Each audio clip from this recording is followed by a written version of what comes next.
Welcome to Take Off Your Shoes. My name is Reverend Marie Duquette.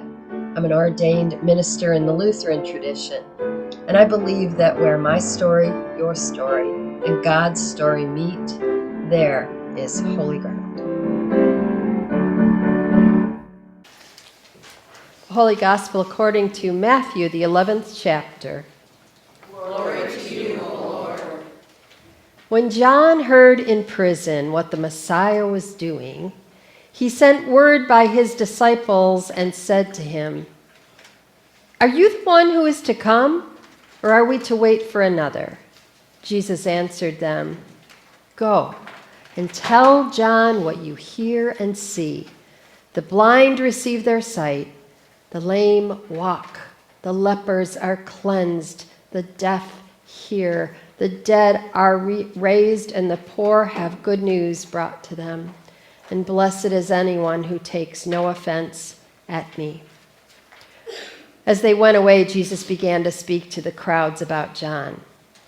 "What did you go out into the wilderness to look at? A reed shaken by the wind? What then did you go out to see? Someone dressed in soft robes? Look, those who wear soft robes are in royal palaces. What then did you go out to see? A prophet? Yes, I tell you, and more than a prophet. This is the one about whom it is written, 'See, I am sending my messenger ahead of you who will prepare your way before you.' Truly I tell you, among those born of women, no one has arisen greater than John the Baptist, yet the least in the kingdom of heaven is greater than he." This is the gospel of the Lord. Praise to you, O Christ. Please be seated.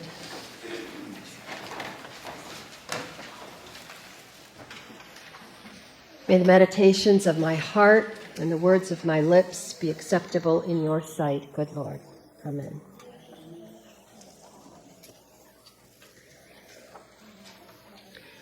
The prophet Isaiah today lists many reasons why a person might feel imprisoned, or at least not fully free. Imprisoned by weak hands, feeble knees, fearful hearts.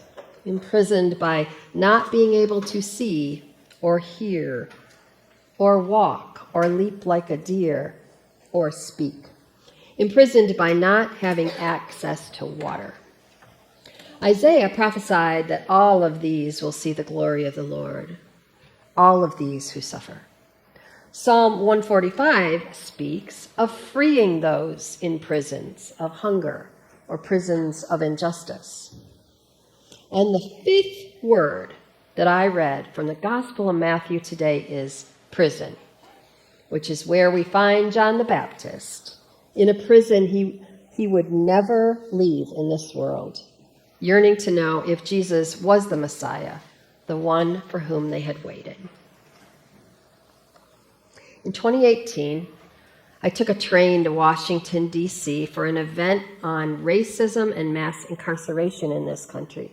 It was sponsored by the National Council of Churches, a long-standing group that gathers clergy from churches of all denominations, including the ELCA. At this event, I met Rahim Buford.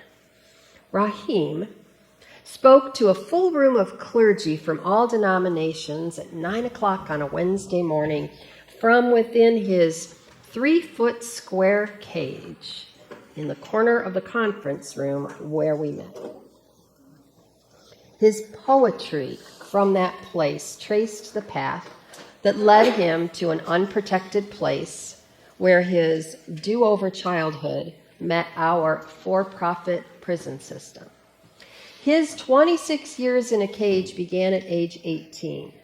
For some of those years, he was cellmates with 3 of his brothers. Rahim was released in June 2015 after 26 years in prison for crimes he did not commit. He was fully exonerated. Today, Rahim is an author who works for the Children's Defense Fund. He is a pastor in the American Baptist tradition, having gone to seminary once he was released. His work includes leading seminars to increase awareness of the pipeline to prison phenomena in the United States. Pipeline to prison refers to the system of punitive justice in the United States that hinges on money that is made when our prisons are full. Put another way, because there are big financial returns to those in the power in the United States for every person who is incarcerated, our prisons are and will be kept full. Someone is going to fill the cages, and we are building more. Those who stand to profit from our prisons find it advantageous to imprison people as young as possible, so that they can keep the cages full for as long as possible. Inside the cage from where Rahim delivered his poem were 2 orange prison jumpsuits. They were stuffed with chicken wire, which enabled the artists who created them to bend them into sculptures to represent prisoners. These generic orange bodies were formed in postures those of us who have never feared incarceration try to avoid. One lying on its side, stiff arms raised to block blows to the face. One kneeling, handless arms reaching to cup a face hung in despair. Nadumi Olatashani is the artist who designed the orange jumpsuit art. Nadumi spent 28 years in prison, 20 on death row for a crime he did not commit. In his case, those who sent him to prison knew that he was innocent. The authorities needed to put someone away for the crime, and they did not have the one who committed it. Nadumi was finally released in June of 2012. He has since educated groups in Norway, Switzerland, France, and across the United States. When I met Nadumi, I realized that back home, in a collection of news articles I had collected, was the story from the day he was released. I had kept his story before I ever stumbled into this classroom, unaware I would be taught by one whose story I had cut out of the paper years before. One of the lifeless orange jumpsuit sculptures in Nadumi's collection is deflated and seated at an old school desk. On the desk is a Bible open to the book of Proverbs. The Bible is torn, frayed, and latched to the top of the desk with handcuffs. It was created with input from incarcerated youth who wanted to know, where was the good news for them? Over the next few hours, we gathered around several of these phantom jumpsuit sculptures, discussing what they represent and how their presence affected us. 3 more leaders who were wrongly convicted or who received sentences well beyond what is reasonable for their crime added their voices to our experience. Nora Jackson was one of them. She spent 11 years in prison for a crime for which she was exonerated. Today, she is the founder of the Innocence Project, which researches the cases of those on death row whose cases are sketchy and who maintain their innocence. Kadeem Gibbs was first caged at age 12. He spent all of 2009 in solitary confinement. He is featured in a documentary about Rikers Island that we were given to take back and show our congregations. At the end of the day, we asked our teachers specifically, how can we help? Every former prisoner said the same thing. Go and tell our stories. Use whatever platform you have. Join us in working on behalf of those still in the pipeline. Witness to what is happening. 2.4 million Americans are caged today in our for-profit prison system. That is 25% of the entire prison population in the world. The USA has more people in prison than any other country. In addition, 65,735 immigrants were in detention as of November 30th this year. That is according to TRACK, a research arm of Syracuse University.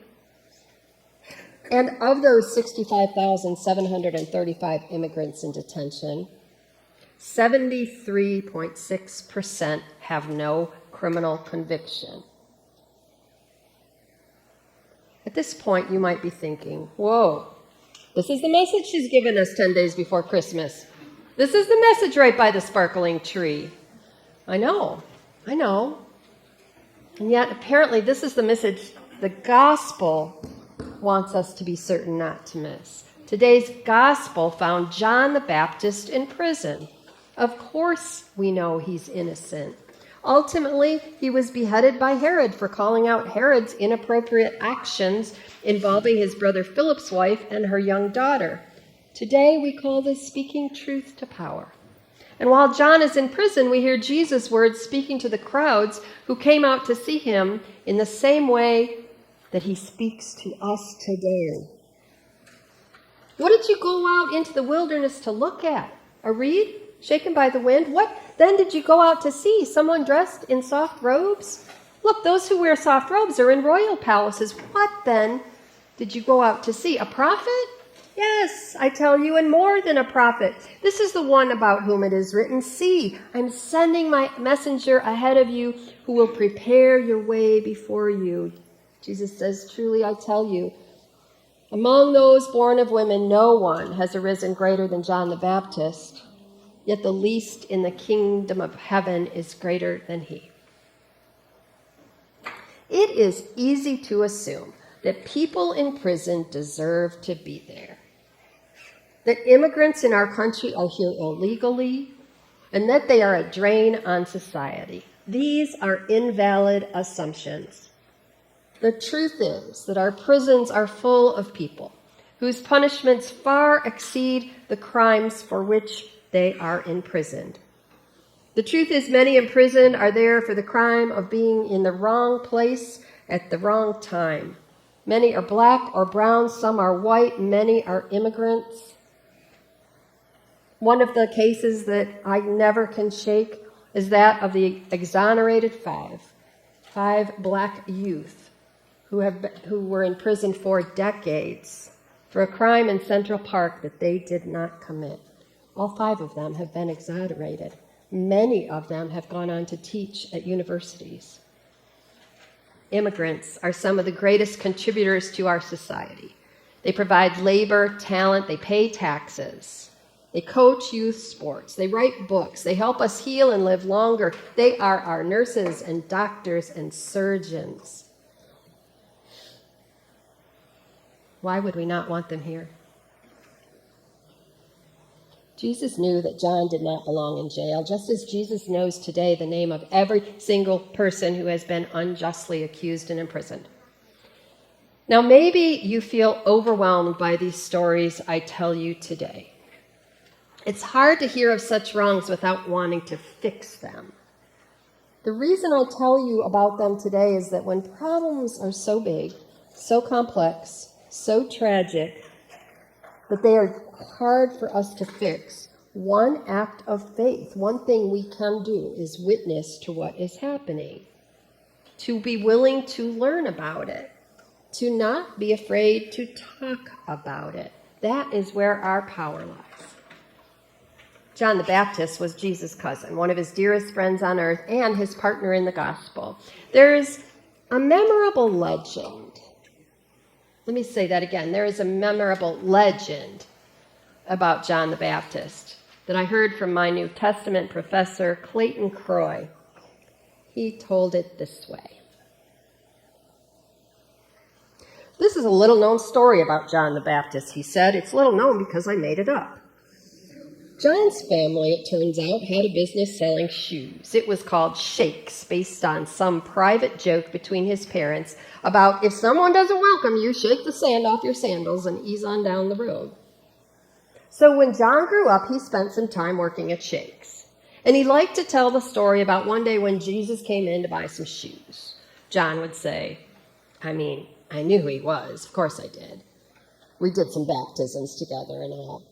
But when he came in to buy our shoes, I thought, this is kind of like a celebrity moment. So I got cold feet. I went in the back and I told my dad, Jesus of Nazareth is here to buy our shoes. My dad said, well, go sell Jesus of Nazareth some shoes. I said, I can't sell him shoes. I can't even bring myself to unbuckle the strap on his sandals.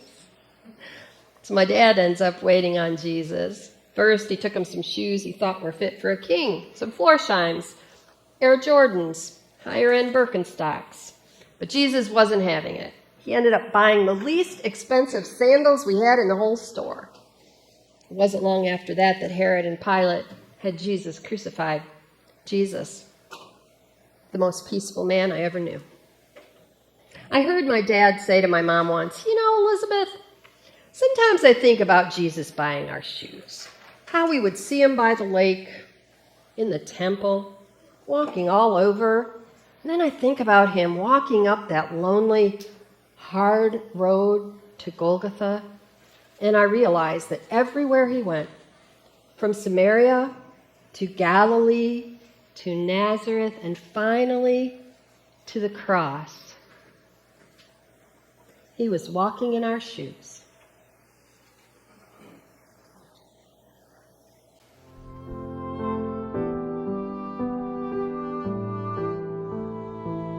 Thank you for listening to Take Off Your Shoes. Let me send you out now with this blessing. May God give you the grace never to sell yourself short, grace to risk something big for something good, and grace to remember the world is now too dangerous for anything but the truth and too small for anything but love.